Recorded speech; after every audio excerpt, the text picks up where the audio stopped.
Сегодня Республика Ингушетия – это один из уютных, один из комфортных, один из успешно развивающихся и, самое главное, один из безопасных субъектов Российской Федерации.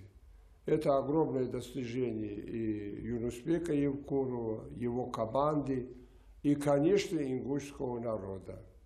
Это народ работяга, это народ творческий, это народ талантливый.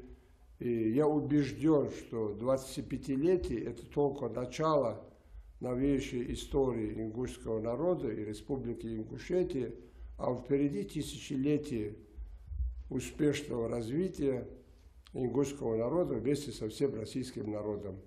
Я от всей души поздравляю всех ингушей, где бы они ни проживали, с этим юбилеем, с этим праздником. Я поздравляю и желаю успеха своему коллеге, своему брату Юнуспеку Евкурову, всем его близким, всей его команде.